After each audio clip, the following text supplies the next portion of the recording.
Irmãos, nós vamos caminhar mais um pouquinho hoje em 1 Pedro 2, 4 a 10. O texto já está projetado ali. Os irmãos devem se lembrar que nós estamos estudando os componentes da identidade cristã. Então, nós como crentes, nós temos uma identidade, certo? Aí Pedro quer lembrar os seus leitores disso porque eles estavam sendo zombados, ridicularizados, perseguidos socialmente. Então Pedro quer mostrar os privilégios, os benefícios que os crentes têm por serem crentes.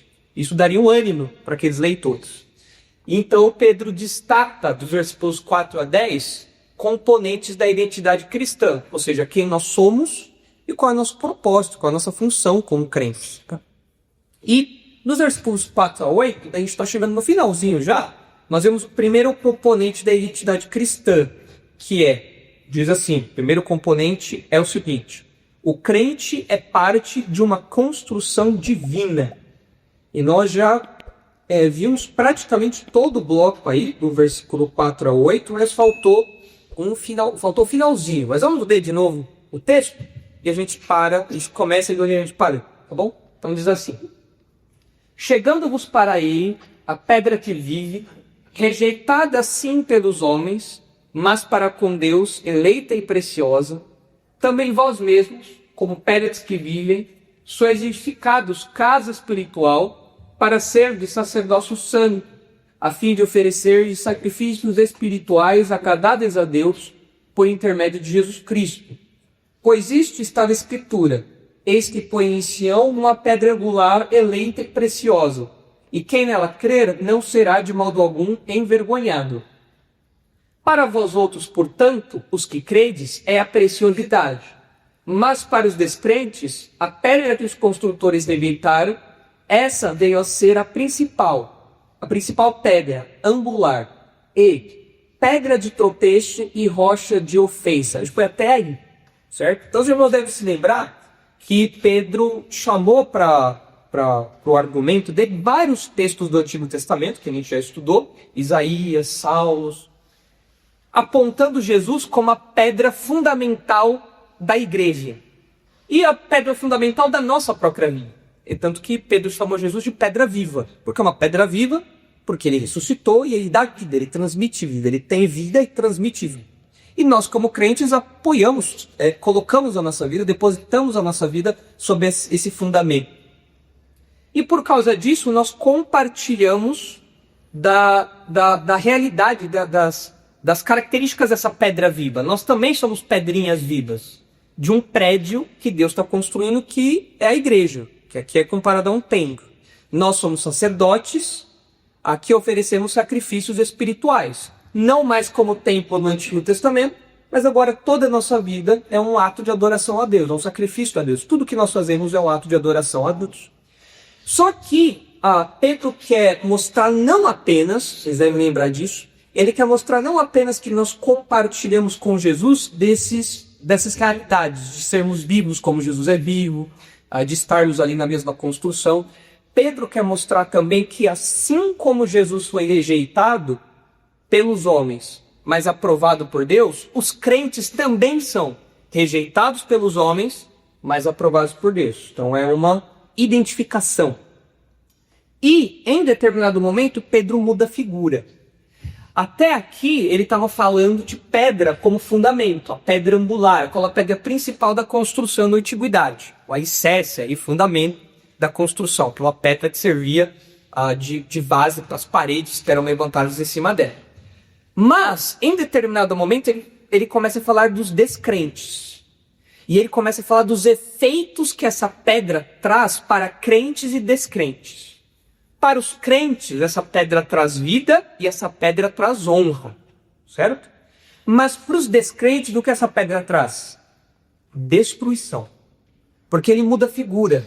Enquanto os crentes têm Jesus como uma pedra que serve de fundamento, o ímpio tropeça nessa pedra. O incrédulo, ele tropeça, ou seja, ele é destruído por essa pedra. Então nós terminamos a semana passada mencionando que Jesus é uma pedra inescapável. Não tem como você fugir de Jesus. Todo mundo vai se encontrar com Jesus como a pedra. A questão é se você vai construir a sua vida sobre essa pedra e, portanto, você não vai ser envergonhado, ou seja, frustrado, decepcionado. Ou você vai encontrar com essa pedra e você vai ser esmagado por ela, destruído por ela. Que é o que o texto diz ali no versículo 8. Pedra de tropeço e rocha de ofensa. Rocha de ofensa é porque faz cair, é um obstáculo. Então é uma pedra de tropeço, rocha de ofensa, praticamente sinônimos, falando, olha, a mesma pedra que exalta uns e dá vida para outros, destrói eternamente, de modo irremediável. Então, é um alerta que Pedro faz aí, para que seus leitores se lembrem que os ímpios que estavam zombando deles, os ímpios que estavam ridicularizando eles não, Deus não faria vistas grossas a esses homens. Esses homens receberiam a merecida punição, a merecida recompensa, né, o merecido castigo por rejeitarem o evangelho. E Pedro destaca isso aqui, e ele vai destacar isso mais para frente agora, que é onde a gente começa. Então até aqui, tudo isso a gente já viu. Lembraram de tudo? Recordaram? Ok. Agora vem ali a segunda parte do versículo 8. Então, pedra de tropeço e rocha de ofensa. Ele está falando de quem? Dos incrédulos, dos ímpios, aqueles que não aceitam a Cristo como Salvador, aqueles que rejeitam a Cristo como Salvador, que não querem, que não olham para Jesus como essa pedra fundamental. Essa pedra que próprio Deus falou, ele é o Messias. O ímpio rejeita isso. E o que acontece então com ele? Pedra de tropeço e rocha de ofensa. Olha lá. São estes os que tropeçam na palavra, sendo desobedientes para o que também foram postos. Então, o texto apresenta aí 3 características dos incrédulos. Esse é o finalzinho. São estes os que tropeçam na palavra, sendo desobedientes para que também foram postos. Em primeiro lugar, os incrédulos, eles são tropeçantes na palavra. O que é palavra aqui? O que é palavra aqui? Os ensinamentos de Jesus? Ensinamentos de Jesus, escritura. Tenta lembrar do que Pedro já falou de palavra alguns versículos lá atrás. Evaristo, volta pra gente, por favor, lá no capítulo 1, versículo 23 a 25. Lembra quando a gente falou de regeneração, quando a gente falou de nascer de novo? Ele mencionou a palavra, olha lá. Pois fostes regenerados, não de semente corruptível, mas de incorruptível, mediante a palavra de Deus, a qual vive e é permanente. Olha agora o 25. A palavra do Senhor, porém, permanece eternamente. Ora, essa que é a palavra que vos foi evangelizada. O que Pedro está pensando aqui quando ele fala de palavra, então? O evangelho. É a pregação do evangelho. Claro, nós chamamos a Bíblia de palavra de Deus, a Bíblia é chamada de palavra de Deus em outros textos, mas aqui palavra tem um sentido mais específico. Quando Pedro fala de palavra aqui, ele está pensando no evangelho, da pregação do evangelho. Então, o texto está falando para nós que os ímpios, os descrentes, eles tropeçam na palavra, ou seja, eles tropeçam no evangelho. E isso serve para a condenação deles. É interessante você parar para pensar que a mesma pregação que regenera também é a pregação que condena. O evangelho tem 2 efeitos. O evangelho salva e o evangelho condena. É por isso que quando a gente prega, a gente não prega apenas esperando ou apenas tendo a gente, quando a gente prega, a gente não acha que a gente foi bem sucedido só quando a pessoa se converte. Quando a pessoa não se converte, a nossa pregação também é bem sucedida. Por quê? Porque se ela não trouxe salvação, por outro lado ela trouxe condenação. 100% de aproveitamento quando a gente prega.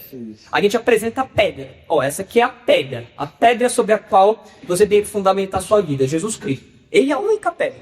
Se você fundamentar a sua vida sobre qualquer outra coisa, não vai dar certo. Você vai se frustrar, vai se decepcionar, vai ser envergonhado. E no futuro, diante de Deus, você vai ver que tudo que você apoiou a sua vida não serviu para nada. Então, essa é a pedra que você tem que crer. Nós apresentamos isso. Algumas pessoas ouvem isso e, movidas pelo Espírito Santo, aceitam isso. Fala a verdade. Eu acredito nisso. Eu vou me converter. Eu quero seguir essa pedra. Eu quero fundamentar a minha vida sobre o Evangelho. A pessoa vai lá e salvação. Legal. Mas outras pessoas, quando a gente apresenta a pedra, o que elas fazem? Rejeita, ó, obrigado, mas na minha variação, essa pedra aí não tá valendo não, isso aí não é um fundamento para minha vida não. E aí o que o texto fala? Que essas pessoas, por desobedecerem o evangelho, então elas caminham para a própria destruição. Então a mesma palavra, a mesma pregação, o mesmo evangelho que regenera, lá no capítulo 1, no finalzinho do capítulo 1, é aqui a palavra, a pregação, o evangelho que condena. Então, essas duas coisas têm que estar na nossa mente. Quando a gente prega, é 100% de aproveitamento. Por quê? Se a pessoa não creu, ela ouviu e ela reforçou a condenação dela. E agora ela é condenada por rejeitar aquilo que ela ouviu. Pastor Líquido, eu estava vendo o debate do pastor Marcos, o pastor Santa Cavalcante. No Inteligência Limitada. Limitada, aí fizeram um corte. Aí o pastor César falou assim, o pastor Marcos Monfonato, então que o Zé evangelizou 100 pessoas, e aí? A pastora falou pra ele assim, 100% de sucesso. Sucesso. A questão é assim, evangelizou 100 pessoas, apenas uma ou duas creram. E aí? O pastor Marcos falou 100%. 100% de sucesso, exato. Aí o pastor César e o pastor gritando, como assim 100% de sucesso? Porque uns foram para a salvação e outros para a condenação. É que Jesus é a pedra inescapável. Qual que é o nosso papel? Apresentar a pedra. Aí, os efeitos da pedra não dependem de nós, depende de Deus. Mas é inescapável.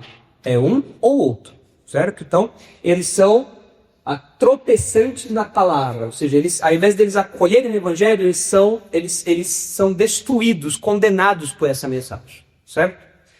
Mas o texto também fala que eles são desobedientes. Por que eles são desobedientes? Porque o ímpio, o incrédulo, o descrente é um desobediente. De modo geral, ele desobedece a Deus. Ele não liga para as coisas de Deus, nós sabemos disso. Mas em Pedro, por que Pedro chama eles de desobedientes? A gente já falou sobre isso lá atrás, bom tempo atrás. Porque eles não obedeceram ao chamado do evangelho. Eles se mantiveram rebeldes a isso. É interessante, você deve lembrar que no capítulo 1, versículo 2, põe por favor aí, 1, 2, lá no comecinho, Pedro mostrou a outra parte. Pedro falou dos crentes. Quem não é crente é um desobediente, porque ouve o evangelho e rejeita. Porque o evangelho tem um imperativo embutido nisso. Arrependam-se e creiam no Senhor Jesus. Esse é o imperativo. Mudem de caminho agora. O ímpio, ele fala, não vou me arrepender. Ele fica duro. Não vou ouvir isso. E ele, então, continua condenado. Então, ele desobedece essa ordem do evangelho. Só que o crente não. O crente é o contrário. O crente ouve o evangelho e o que ele faz? Obedece. Ele ouve a voz do bom pastor e vai. E olha como Pedro chama os crentes, ó. Eleitos segundo a presença de Deus Pai, em santificação do Espírito para a obediência e a aspersão do sangue de Jesus Cristo. Ou seja, o crente ele foi eleito para obedecer e ser purificado. Obedecer o quê? O Evangelho. O ímpio não obedece ao Evangelho. Vocês devem lembrar também de João 3,36. Abre aí pra gente, por favor, Eva. João 3,36. Texto conhecido. Todo mundo lembra de João 3,16.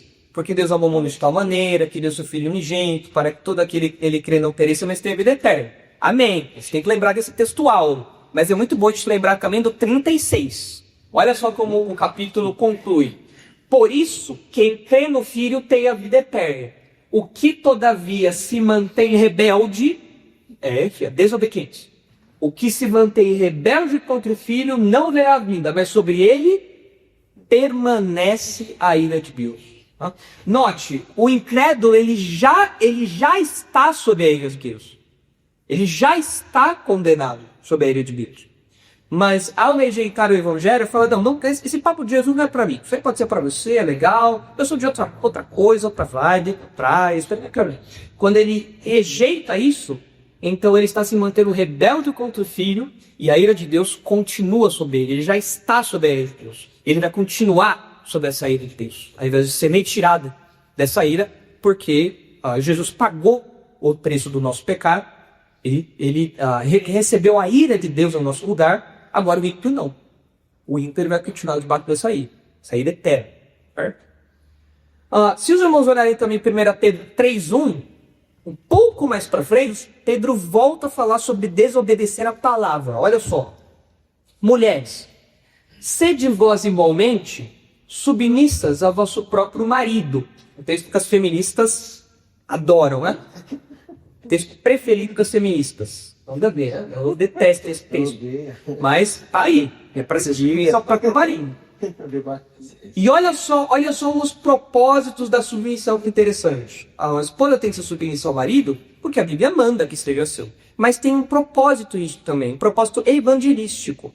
Olha só, mulheres, sede vós igualmente submissas ao vosso próprio marido, para que, se ele ainda não obedece à palavra, seja ganho, sem palavra alguma, por meio do procedimento da esposa. O que é ser aí não obediente à palavra? O que é ser não obediente à palavra? É ser descrente. É ser descrente.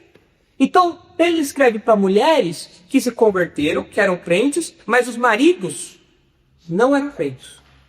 E aí Pedro fala, olha, vocês têm que manter uma postura exemplar dentro de casa. Não é para vocês se divorciarem, não é para vocês irem embora, não. Vocês fiquem em casa e vocês têm que se portar de modo exemplar. Porque olhando o comportamento de vocês, esses homens que são descrentes, esses homens que não obedecem à palavra, eles vão olhar e falar, nossa, minha esposa é diferente. Ela pensa de um jeito diferente, ela fala de um jeito diferente, ela reage de um jeito diferente. O silêncio dela me ensina, a postura dela me ensina. Por que ela é assim? Isso é despertar o interesse naquelas pessoas. Mas aqui, mais uma vez, Pedro fala de incrédulos como aqueles que não obedecem à palavra. Ou seja, eles não obedecem ao evangelho. Mesmo ela concordando comigo, ela é submissa a mim. Exato. Porque é o nome interessante, bro. Católico, eu vou discutir uma moça católica, não bem. Conversei a disso e ela falou submissão é estar debaixo da mesma missão. Falei não. Porque a abreviação de submissão é submeter. Submeter é se colocar a palavra. Tanto que a palavra que Pedro usa é uma palavrinha no contexto militar. Fala de você reconhecer uma hierarquia e você se colocar debaixo dessa hierarquia. É claro que envolve ter uma missão em comum, é claro. Mas essa missão em comum ela é executada respeitando essa hierarquia. Então é realmente se submeter. E aqui Pedro fala, olha, vocês mulheres que têm marido incrédulos, vocês têm que ter um comportamento exemplar dentro de casa. Para que ele olhe e fale, rapaz, tem alguma coisa diferente nela. Isso desperte o interesse para o evangelho e então ele se torne um obediente ao evangelho por meio do testemunho da esposa. Interessante isso. Olha também aqui diz aí, 1 Pedro 4,17. Porque a ocasião de começar o juízo pela casa de Deus é chegada. Aqui Pedro está falando que as provações que acontecem com os crentes é um modo de purificar a igreja. É um modo de trazer juízo e disciplina sobre a igreja, no sentido de purificar. Então, porque a ocasião de começar o juízo pela casa de Deus é chegada. Ora, se primeiro vem por nós, qual será o fim daqueles que não obedecem ao evangelho de Deus? Aqui agora eu estou falando dos incrédulos. Entendeu? Então começa por nós que somos crentes. E se para nós já é difícil passar por essas dificuldades, imagine o que os incrédulos vão experimentar quando o fogo do juízo chegar até eles. Esse é o ponto que Pedro está tratando aqui. E como ele chama os incrédulos aí, os descrentes? Aqueles que não obedecem ao evangelho. E para a gente fechar esse ponto da desobediência, Eva, prega no caixão aí, 2 Tessalonicenses 1:8. Olha só, 2 Tessalonicenses 1:8-10. Então os incrédulos aqui, eles são chamados de tropeçantes da palavra, desobedientes, e tem mais um detalhe lá no final, mas olha só, 2 Tessalonicenses 1:8-10. Em chama de fogo, tomando vingança contra os que não conhecem a Deus, os ímpios, e contra os que não obedecem ao evangelho de nosso Senhor Jesus. Estes sofrerão penalidade de eterna destruição, banidos da face do Senhor e da glória do seu poder, quando vier para ser glorificado nos seus santos, e ser admirado em todos os que creiam naquele dia, porquanto foi crido entre vós o nosso testemunho. Então aqui tá cristalino. Quem são os crentes? Aqueles que vão ser glorificados, que vão ser apresentados junto com Cristo. E quem são os ímpios? Aqueles que não obedeceram ao Evangelho e vão sofrer penalidade de eterna destruição. Crente, incrédulo. Então quem é o crente? O crente é alguém que obedece ao Evangelho. Quem é o ímpio? É alguém que não obedece ao Evangelho. É isso. Volta lá agora, por favor. Ficou claro para vocês isso? Isso a gente tudo já viu há um tempo atrás, você está relembrando, né? Mas olha só como continua. São esses os que tropeçam na palavra, sendo desobedientes. A ideia aí é que eles tropeçam porque são desobedientes. Bom, essa é a ideia. O verbo ali principal é tropeçar. Eles tropeçam porque são desobedientes. Ou seja, eles desobedecem ao Evangelho e o que isso representa para eles? Destruição, tropeço. Okay? Mas tem mais uma coisa ali que chama a nossa atenção. Eles são tropeçantes na palavra, desobedientes, mas eles foram postos para isso. Para o que também foram postos. Isso aí chama a atenção de vocês? Por quê? Parece tocar um pouco na predestinação, né? Provérbios 16, né? Deus fez tudo com propósito até o ímpio para o dia da calamidade. Judas também, filho da perdição. O inferno que é feito para o diabo e seus anjos. Agora é assim, preste atenção, né? Na minha versão tá... É o finalzinho boa. para os que também foram destinados. Destinados, essa é a ideia. É ser colocado no sentido de destinado mesmo. O destino deles está travado, traçado. E aí é assim, os comentaristas desse texto, eles falam assim, é o seguinte, tem duas opções aqui. Duas opções. Uma opção, para a gente entender isso aqui, é o seguinte. O texto fala assim, para o que também foram postos. A grande questão é, ao que se refere esse o que? Entenderam a pergunta? Tá ali. Para o que também foram postos. Esse o que se refere a que antes? Se tropeça na palavra? Se refere ao tropeço e à desobediência.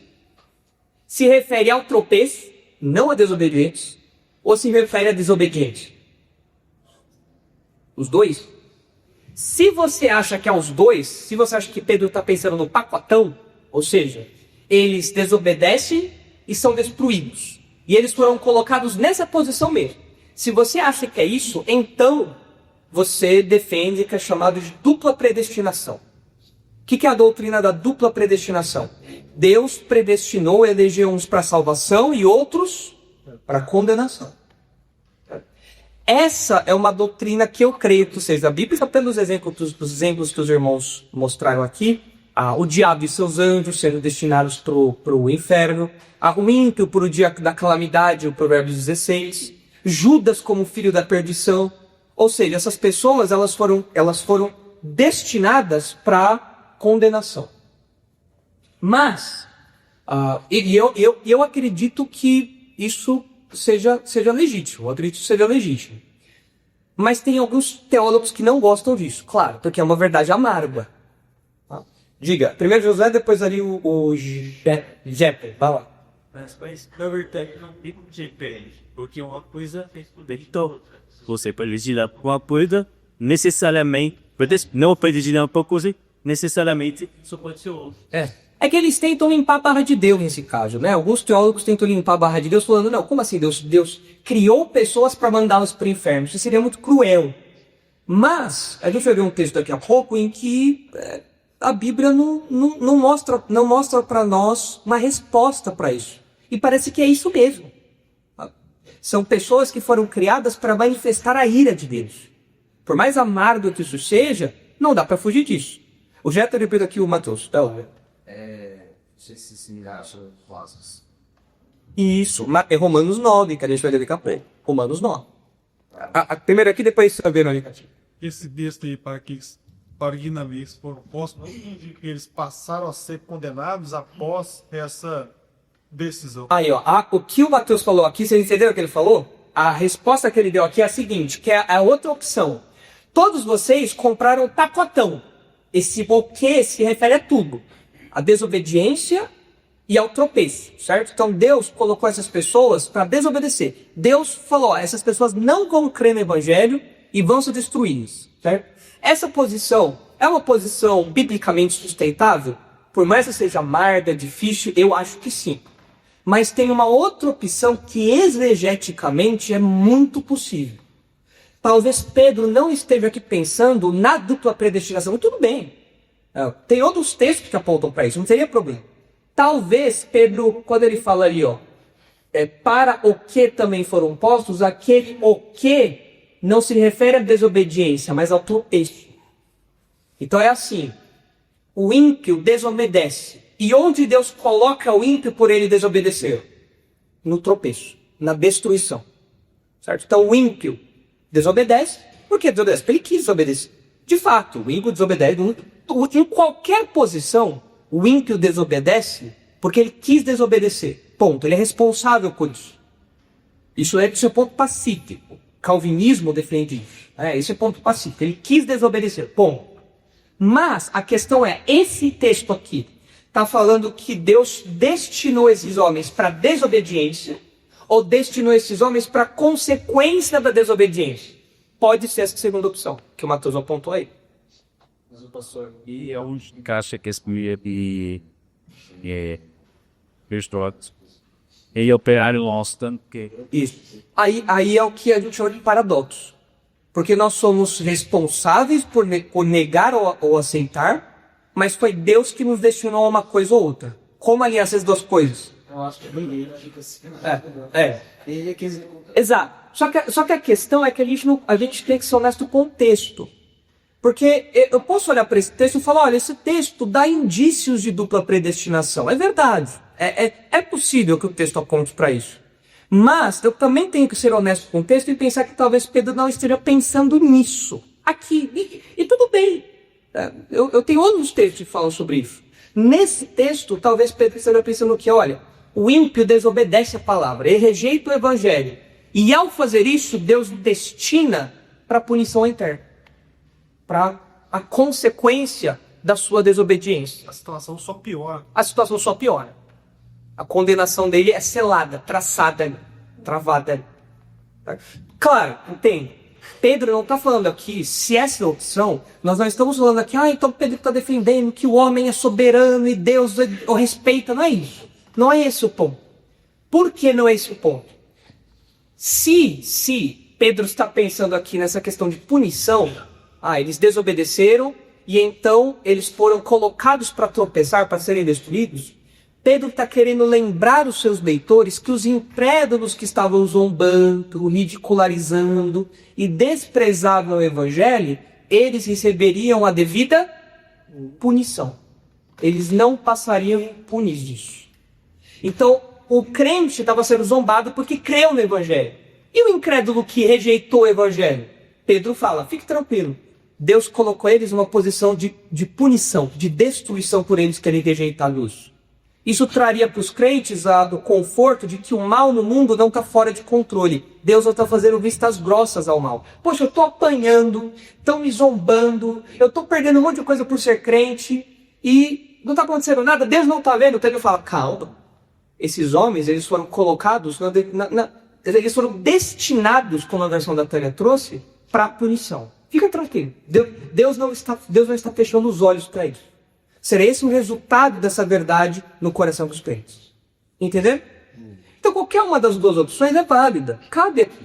Eu acho que as duas. Eu acho que esse texto parece ter uma sugestão de dupla predestinação. Mas eu preciso morrer por causa disso? Não, aqui é tipo. Não. Se for ou não for, beleza. Existem outros textos que defendem a dupla predestinação. Não tem problema. Mas esse texto aqui, considerando o que Pedro está dizendo, que ele quer dizer, que ele quer fazer nos leitores, e considerando a construção do grego ali, do modo como está colocado, de verbo principal, particípio e tudo mais, parece que ele está focando mais na condenação pela desobediência. não no pacote completo. Certo? Entenderam isso? Acho que a Verônica ia falar uma coisa. Diga, Verônica, depois o Matheus. Isso, se a existência das pessoas, das obedientes, também servia para nos aperfeiçoar como cristãos na nossa caminhada. Claro. Também, Jó sofreu tudo o que ele sofreu, Deus permitiu as provações da vida de Jó para mostrar para o inimigo que Jó era servo legítimo. Então, sim, aperfeiçoou Jó em todas as aprovações. Eu pensei se a existência dessas pessoas serve para nós, estamos para nossa caminhada, para a gente. São ferramentas que Deus usa para cumprir o propósito dele em nós. Porque senão seria muito fácil ser feito, o que os persegue. Só alegria. Só ali igual. Eu acho que tem esse propósito também, mas não é algo que Pedro está destacando aqui. Mas faz sentido pensar isso. Então, como? Faz sentido. Bateu. Eles, para que também foram postos, eles se verificam pelo que Jesus diz, que aqueles que rejeitaram o Messias, a situação deles é pior no prejuízo do povo, ou que rejeitaram o Messias também? Acho que sim. Assim, eu não acho que que esteja citando Jesus. Mas acho que a ideia é muito parecida.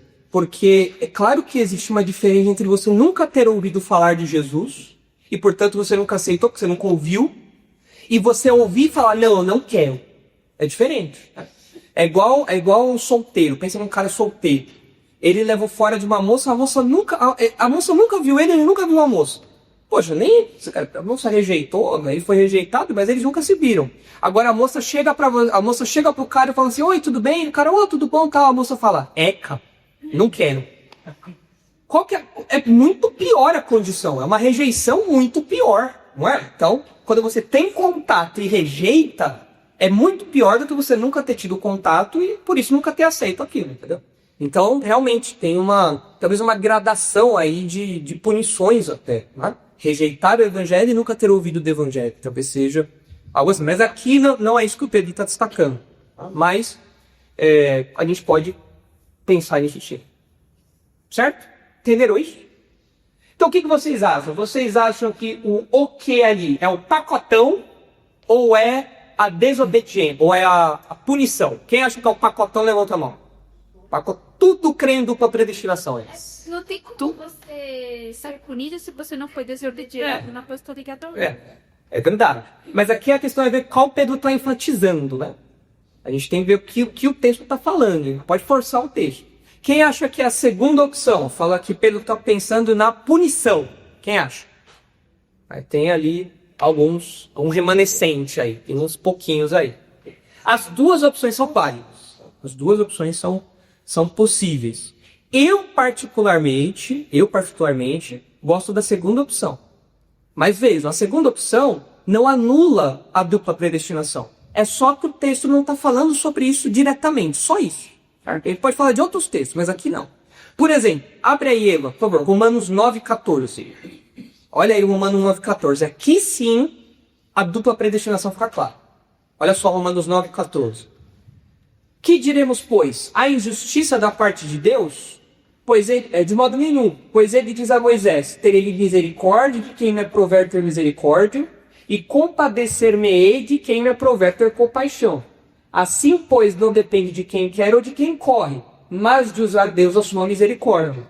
Porque a Escritura diz a Faraó, para isto mesmo te levantei, para mostrar em ti o meu poder e para que o meu nome seja anunciado por toda a terra. Logo, tem ele misericórdia de quem quer e também endurece a quem lhe apraz. Tu, porém, dirás, de que se queixere ainda, pois quem jamais resistiu à sua vontade? Aí vem a resposta de Paulo. Quem és tu, ó homem, para discutires com Deus? É interessante que as nossas traduções colocaram interrogação e exclamação, né? Quem é tu, homem? Quem é você na fila do pão, meu irmão? Para estar discutindo com Deus? Quem você pensa que é? Porventura pode o objeto perguntar a quem o fez, por que não fizeste assim? Ou não tem o oleiro direito sobre a massa, para do mesmo barro fazer um vaso para honra e outro para desonra? Que diremos, pois, se Deus, querendo mostrar a sua ira e dar a conhecer o seu poder, suportou com muita longanimidade os vasos de ira, preparados para a perdição. Olha aí, vasos de ira, preparados para a perdição. Não tem como fugir disso, o texto é muito claro. A fim de que também desse a conhecer as riquezas da sua glória em vasos de misericórdia, que para a glória preparou de antemão, os quais somos nós, a quem também chamou, não só dentre os judeus, mas também dentre os gentios.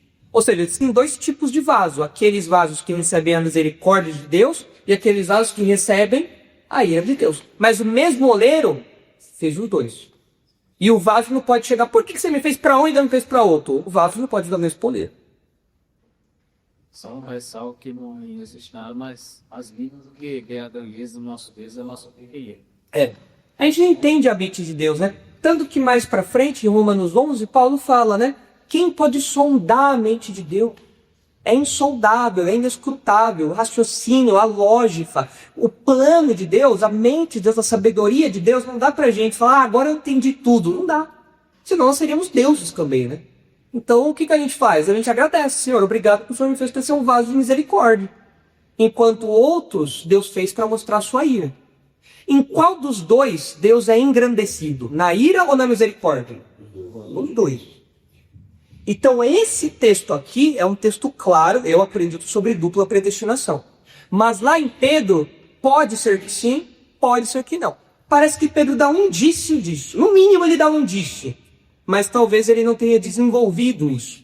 Ou talvez de fato ele esteja pensando aí mais na condenação mesmo, não tanto na desobediência e no processo todo. Entenderam isso? Okay? Dúvidas quanto a isso? Aí nós encerramos o versículo 8. Completamos aí o versículo 8. Então os ímpios são tropeçantes, desobedientes e destinados a essa condenação aí. Alguma dúvida?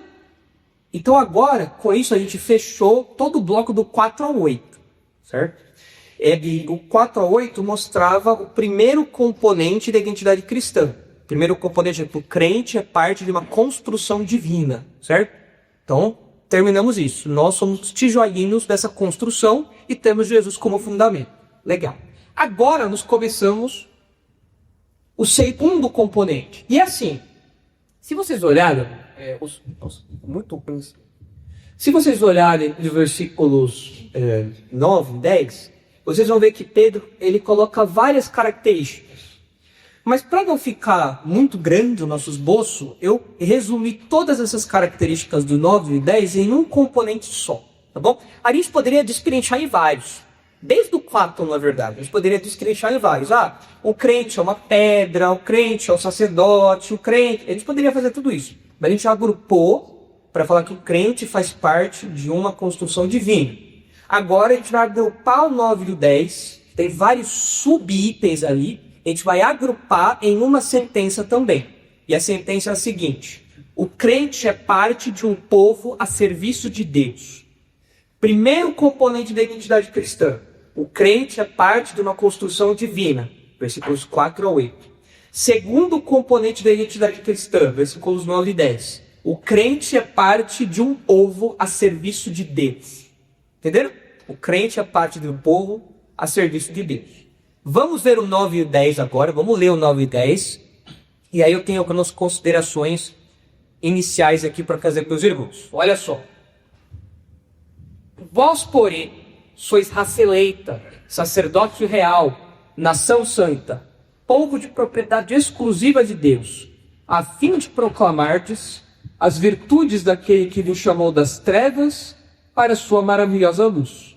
Vós sim, que antes não erais povo, mas agora sois povo de Deus, que não tinhais alcançado misericórdia, mas agora alcançastes misericórdia. E aí, qual dessas características mais chama a sua atenção aí? Olha para os versículos 9 e 10.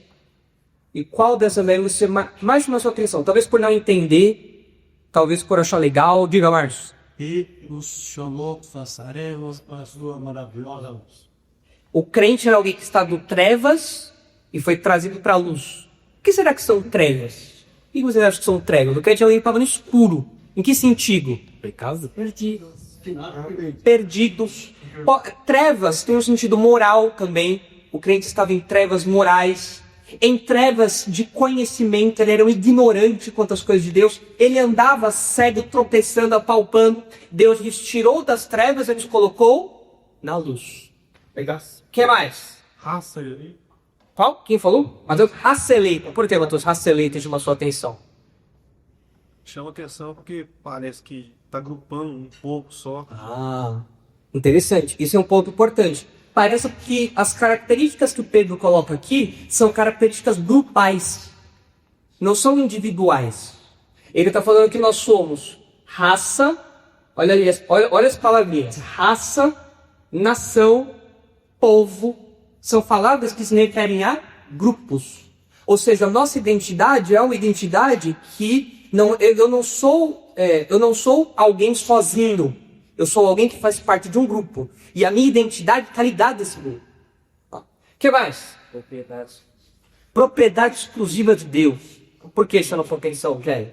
Porque hoje nós, como o senhor Paulo, somos desejados, somos tratados, somos pisados, naquele dia somos parados.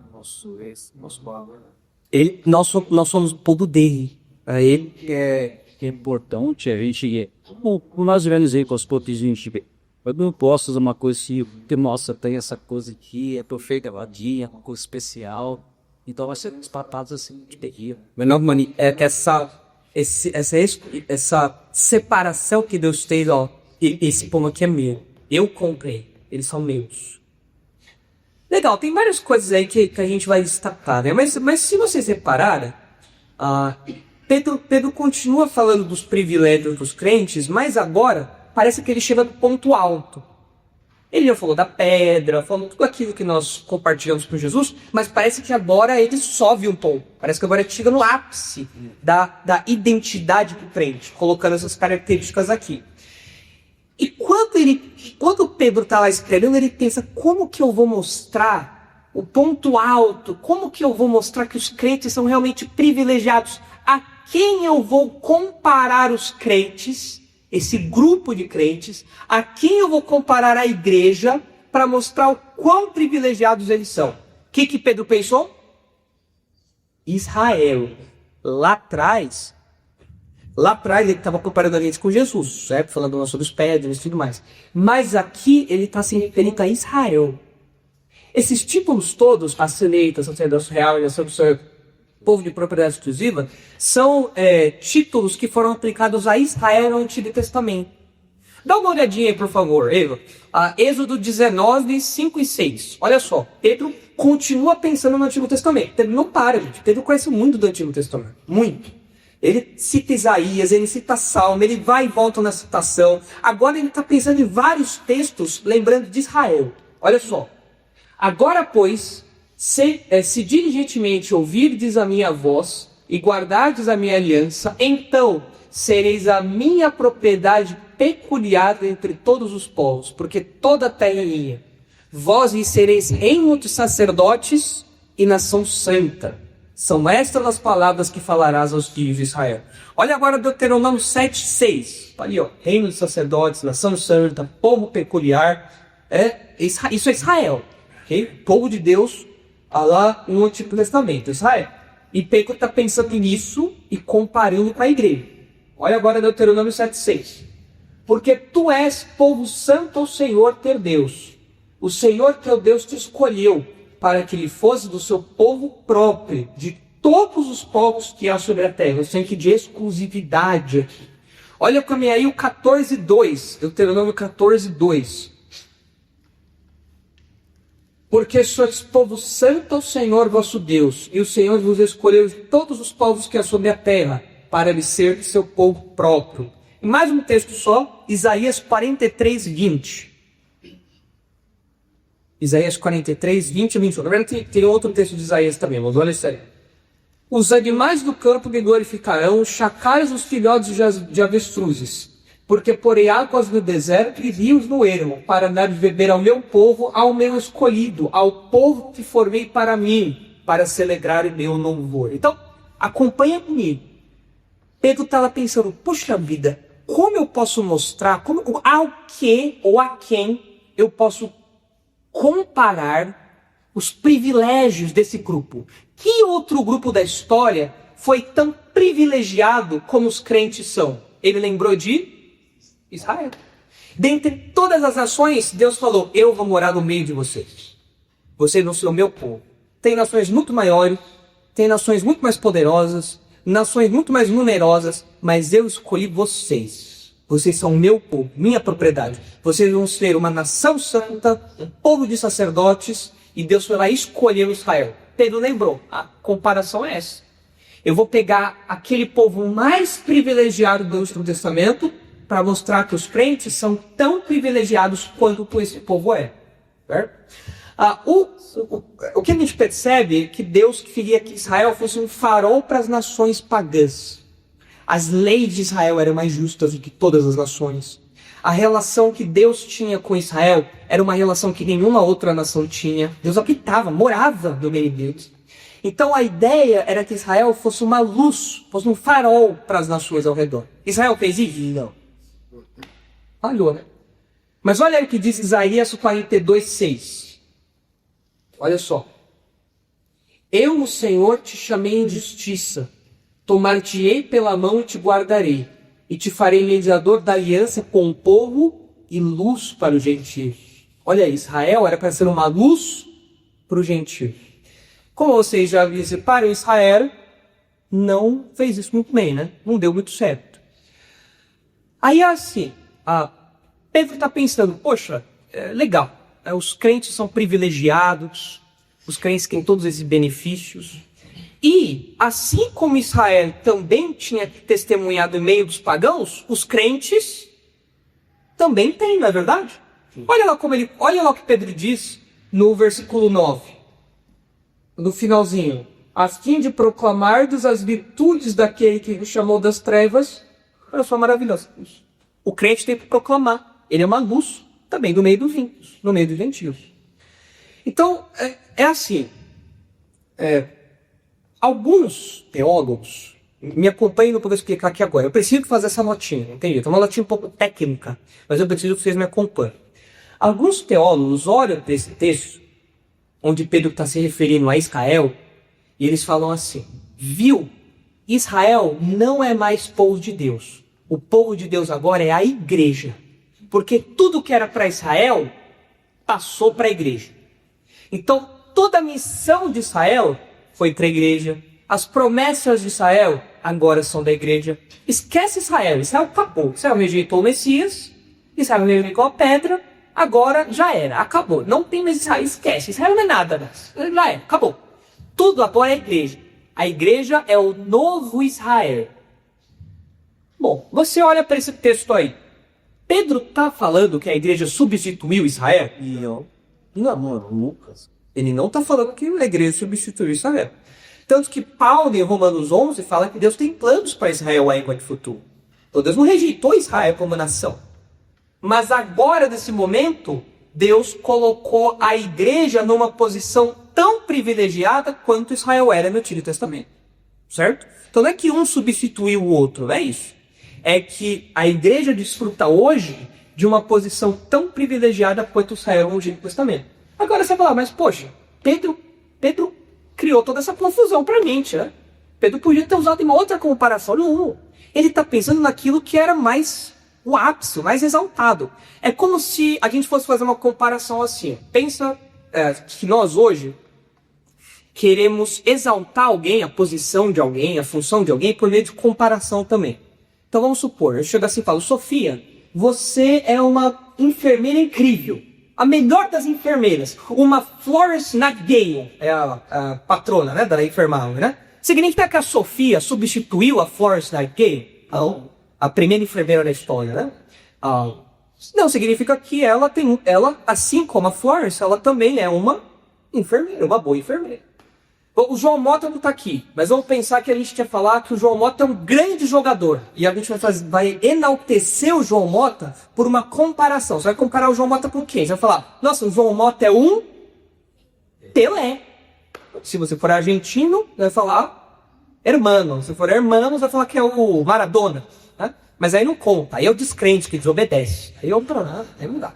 Mas vai falar que é o quê? O João Mota é um Pelé. Significa que o João Mota substituiu o Pelé? Não. É que a nossa referência de melhor jogador é o Pelé. Então eu exalto o João Mota, falando, olha, o João Mota, você é como o Pelé.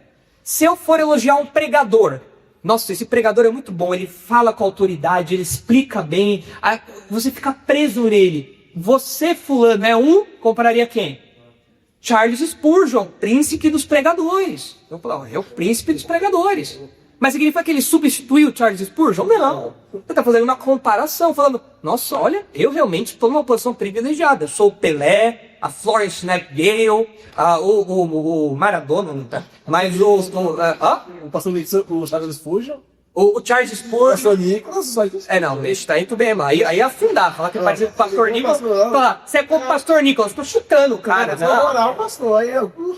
comparado. Agradeço aí, mas entenderam a comparação então? Propõe? Sim. Passando onde fala que nós somos o quê? Sim, chapado.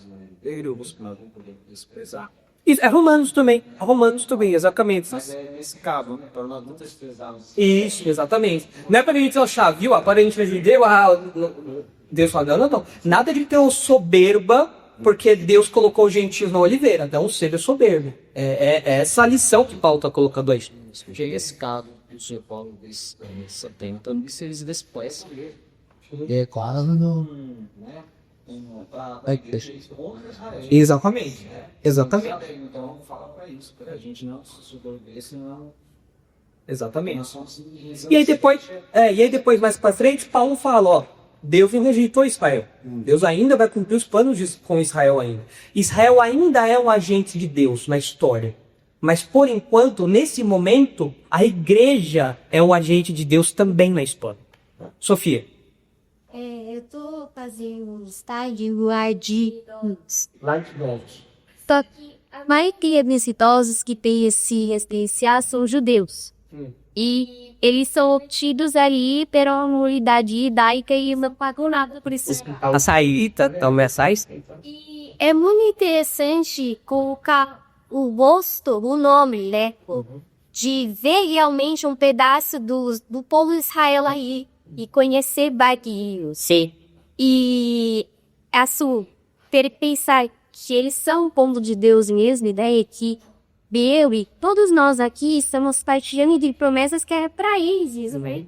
Sim. E ao mesmo tempo enxergar como eles são cegos e perdidos, porque isso Era para eles. Sim.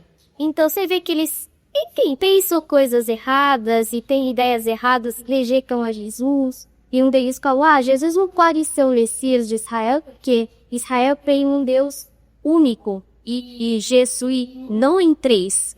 Estimal são três, não existe. Então você vê que eles com a mentalidade de rejeição e eles não é nem errado. São perdidos, né? São perdidos. É o povo privilegiado, mas perdido. E ao mesmo tempo eles se pegam no vigor assim, da religião, que você tem que não sopra quase nada da essência da vida mesmo. Eles só pegam lá. Virou outra, o judaísmo virou outra coisa. Não pode comer aquilo. E aí que não só tradição de homens agora. E aí é triste enxergar isso. Cada vez tem que você falar, meu Deus, essas são as pessoas Que Deus escolheu, vocês são meu povo. Eu vou, de todas as nações, porque Deus podia ter escolhido boliviano, Deus podia ter escolhido português, Deus podia ter escolhido brasileiro é nesse campeão pastor. Deus podia ter escolhido brasileiro, Deus podia ter escolhido americano, Deus escolheu Israel. Vocês são o meu povo. É muito privilégio, mas eles estão cegos. Eles estão cegos, perdidos, porque rejeitam o Messias, rejeitaram a pedra. E aí, não tem como, não tem jeito. E é pelo óbvio, né, pastor? Pastor, pode ver que só os inimigos que o cego tá bom. Lá está está Ao longo de toda a história, sempre tentaram exterminar Israel e nunca conseguiram. Nunca. Os países, nações muito maiores foram exterminadas. Os impérios passaram e os judeus continuaram lá. Ou seja, nós acreditamos que esse texto não fala que Israel deixou de ser um agente de Deus na história. Nós acreditamos sim que Israel rejeitou o Messias, é verdade. Isso trouxe consequências para a nação. Tanto que a oferta de salvação agora foi ampliada para todos os gentios. É isso que nós vemos em Atos. Paulo pregava para os judeus rejeitavam, o que ele fazia? Ia pregar para os gentios. E amém por isso, porque chegou até a gente. Nós agora compartilhamos de muitos privilégios que os judeus compartilhavam. Olha isso. Pedro quer mostrar a nossa posição, o nosso status, a partir dos termos do Antigo Testamento, de Israel do Antigo Testamento. Porque não tem nenhum grupo mais privilegiado do que Israel. Só que hoje nós podemos falar, tem sim. Tem outro grupo tão privilegiado quanto Israel. Quem? A igreja. Os crentes. Os crentes. Isso não foi um propósito para Deus? Claro. Desde o Antigo Testamento, Deus já tinha falado que ele ia levar a salvação para os gentios. A gente deu os gentios sendo salvos, a gente deu isso. Esse é o plano de Deus. É a lógica que a gente não entende, mas que estava lá. Sempre esteve lá. Mateus. Quando Deus escreve, ele escreve só para gentios? Então, aqui parece que tem judeu e gentio no mesmo grupo. Eu penso quando ele fala raça, então não tem a lição de misticismo ali. Essa é a ideia. Quando ele fala aqui de raça, o que ele está querendo mostrar? Olha, agora todos os crentes, judeus ou gentios, fazem parte do mesmo grupo. Não tem mais distinções. É um grupo só agora. Então, na verdade, assim, existem vários que pensamento que o senhor falou. E considerando esse pensamento que na verdade, só para ficar bem claro, na verdade está aqui. O propósito de Deus ser um povo de Israel não é que o povo todo de Israel. Não deixa de ser uma predestinação, porque só aceita remanescentes. Sim. É porque esses grupos que estão, esse late, na verdade, isso até naquela época, né, Antigo Testamento. Porque se a gente for ver, quando o culto estava lá no deserto, os eram o sol e o tinha não, né? Então, tanta taça de estudos que foram férteis daquela época. Quanto todos esses agora que não têm título, eles vão para o inferno. Sim, condenados. E o propósito que Deus tem para com o nome Israel é para ter remanescentes. Ou seja, não deixa de ser uma predestinação. Sim. De fato, essa posição vai correta. Só um ajustezinho. Nós entendemos que existe. A gente entende que Deus escolheu Israel em dois sentidos. Então, existe a eleição salvífica, que aí é igual você falou. Dentro de Israel, somos verdadeiramente judeus. São aqueles que têm o coração convertido de fato. Davi, sei lá, que outro judeu famoso. Joé, enfim, os heróis, os crentes do Antigo Testamento. Moisés, mas tinha os incrédulos. Esse daí não. Esse daí não. Mas eles são salvos, são crentes, eles foram eleitos para salvação. Mas toda nação, ela não só é beneficiada, ela foi escolhida instrumentalmente. É uma ferramenta de Deus. Como? Olha, mesmo um judeu que não era crente, ele se sujeitava à lei, porque a lei era uma lei nacional. E isso servia de bus para as nações também. Ele, como instrumento de Deus, toda a nação de Israel, crentes e não crentes, foram usados para que a história de Israel continuasse e o Messias viesse ao mundo. Então a nação, crentes e não crentes, é um instrumento, é uma ferramenta de Deus. Mas isso é eleição instrumental. Essas pessoas não necessariamente são salvas, como você destacou. Agora, dentro de Israel, tem os salvos. Aí é a eleição salvífica. Então é uma distinção de ambos todos. Mas eu não conseguia muito bem essa questão de... E hoje? Porque hoje o que acontece com Israel é uma consequência, obviamente, da escolha de Deus do passado, que revermelhou isso praticamente as coisas. Dos dois filhos de Abraão, até hoje.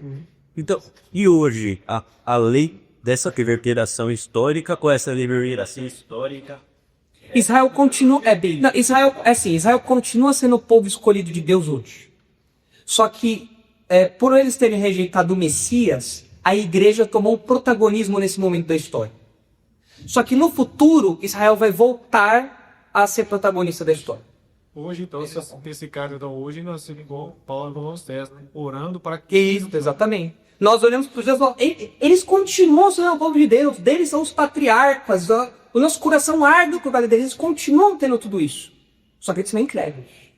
E já que eles rejeitaram o Messias, quem agora assumiu o protagonismo nessa missão de anunciar a salvação?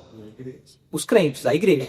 Só que no futuro, na nossa visão aqui na igreja, né? Os crentes, a igreja vai ser arrebatada, vai entrar a 70ª semana de Daniel, Israel vai voltar para o centro do palco ali da história, e aí todos os eventos escatológicos giram em torno de Israel de novo. E quando Jesus volta, aí todo judeu que estiver vivo vai ser salvo.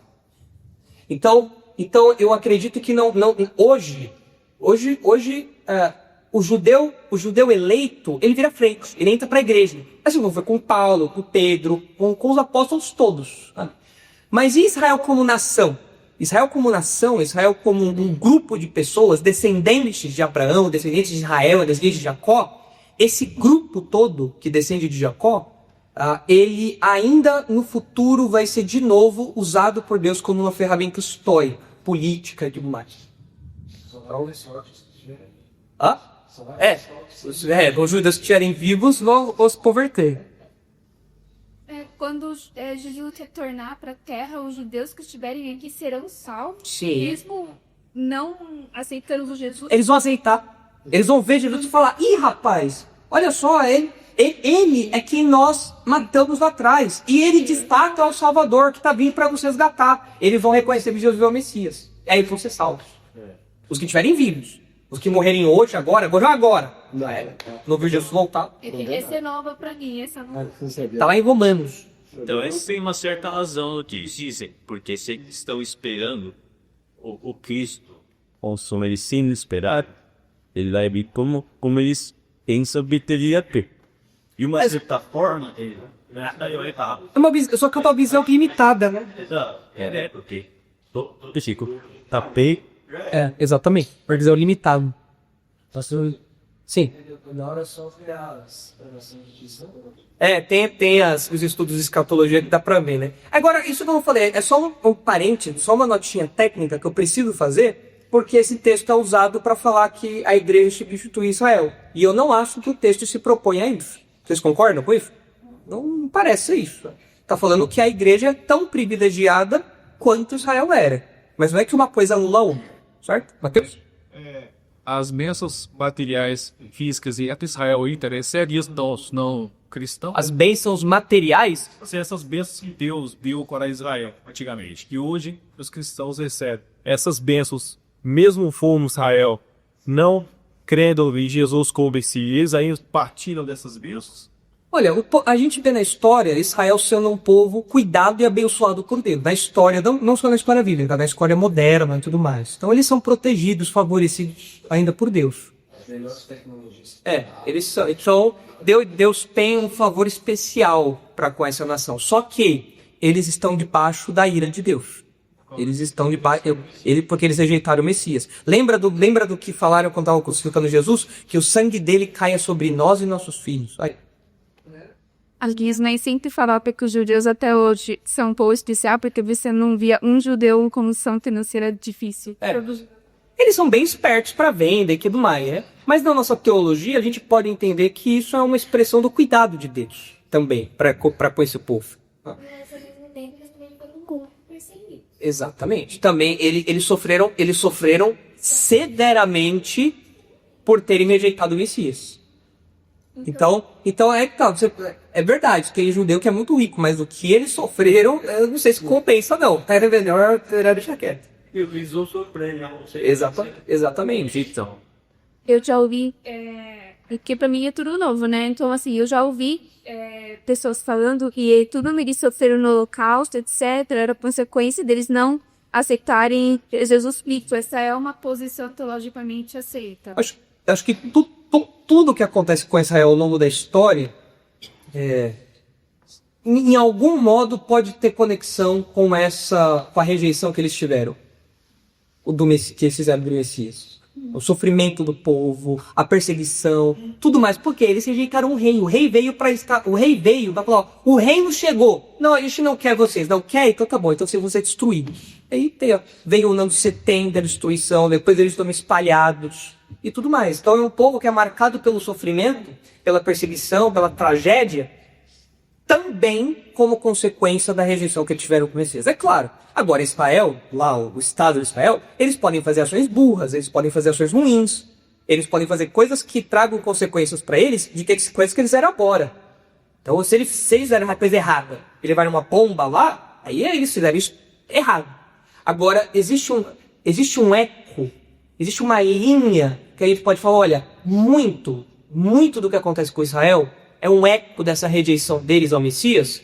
Eu acho que sim. A gente olha como um grupo, ao longo da história, eu acho que sim. Aí essa entra naquela parte final que você falou. Ouviram, desobedeceram. Exatamente. Pronto. Foi um parênteses longo esse. Essa era indestrutível. É indestrutível. Por que você é indestrutível? Porque Deus vai protegê-los até o momento que vai usá-los de novo. Pastor Nicolas, você fala da Guerra dos 6 Dias? Sim, todas as... Ali foi um bom exemplo, ali o Jeta citou, todas as nações árabes cercaram Israel. Esse dia Israel só, pô. Todas... Pequenininho. E acabar com eles. Aí em 6 dias eles destruíram dos inimigos deles, Israel, em 6 dias. Então a gente vê os inimigos perseguindo, mas de algum modo miraculoso, eles são protegidos. Então, é a promessa de Deus guardar esse povo, mas a consequência deles terem rejeitado o Messias. Isso vai caminhar lado a lado, não tem jeito. Irmãos, eu preciso terminar, já são 9h15, senão a gente vai terminar isso daqui quando Jesus voltar, e aí todo judeu já vai ser convertido, aí a gente nem vai precisar converter, mas... Aqui tinha levantado a mão rapidinho. Aqui o. Já respondeu já? Gira, Menoni, Raul, vamos lá. Se deve assim, porque isso meio pouco assim, acho que Deus deve amar muito lindo que aceita Cristo, então acho que é uma muito. É um judeu que tem promessas como judeu e agora é desfruta das promessas também da igreja. Então é um judeu que se converte em negócio. Porque tem promessas que são só para a igreja, não são para Israel. Por exemplo, o arrebatamento. Não tem nenhuma promessa de arrebatamento para o judeu. Agora, o judeu que se converte vai ser arrebatado, porque vai parte da igreja. Então, tem uns benefícios aí. É legal. Só que tem que evangelizar os velhinhos lá. E se voltar antes, ele morrer. Porque eles já devem estar com o pé na cova, já, né? Já tá meio tudo velhinho ali já. Então. Tem umas bênçãos que também veio pra nós, como o irmão citou aqui, as bênçãos materiais. Bênção material não é pra gente. Israel é rico, mas vai ser rico. Não, aí é diferente, é pra ser espiritual, essas bênçãos religiosas. O materiais é pra eles. A gente tem algumas bênçãos foram compartilhadas com a gente, não todas, né? Então, perdão dos pecados, habitação do Espírito Santo, isso daí foi compartilhado com a gente. Mas outras como bênção material, não. Essa é pra eles. Eu queria que fosse pra mim também. Mas não é, né? Foi incluso, né, gente? Você não queria, cana? Seria bom, né? Não, Josué? Seria bom, né? Seria bom, né? Pensou ter o carro do ano e tudo mais, a bênção material, isso é bom, né? Mas não é pra gente, não. Isso aí a gente não tem promessa disso, não. Legal, gente. Vamos se encerrar por aqui. Então, na próxima semana, a gente começa falando ali do raça eleita. A gente começa a mostrar quais são essas características aí do crente, tá bom? Senhor, nós agradecemos pelo nosso tempo de estudo aqui, obrigado pelo interesse dos irmãos, obrigado pela pelo nosso tempo aqui, falando sobre a sua palavra, estudando a sua palavra, se debruçando sobre a sua palavra, esse momento tão produtivo, que essas verdades entrem no nosso coração e que essas verdades transformem o nosso dia a dia, que nós vejamos o quão privilegiados nós como crentes somos. E se alguém aqui ainda que não conhece o Senhor Jesus, que não tem o Senhor Jesus como o seu Salvador, que essa pessoa acorde para essa realidade. Ela veja que ela não tem privilégio nenhum. Que ela não tem nada além de tropeços. Além de estar cega. Além de estar perdida. Além de estar caminhando para a destruição eterna. Mas, crendo na pedra viva, crendo em Jesus, essa pessoa se tornará tão privilegiada como o Israel do Antigo Testamento. e fará parte de um grupo tão privilegiado quanto Israel do Antigo Testamento. Que essas verdades fiquem claras em nossa mente e nos deem uma vida, que essas verdades nos tragam uma vida mais santa, mais dedicada ao Senhor, focando no nosso propósito de anunciar a verdade àqueles que estão ao nosso redor, mesmo aqueles que zombam, ofendem e nos ridicularizam. Leve-nos em segurança para casa agora, dá-nos o resto de semana tranquilo, debaixo do seu poder, debaixo do seu cuidado, da sua provisão. Em nome de Jesus que nós oramos agradecidos. Amém.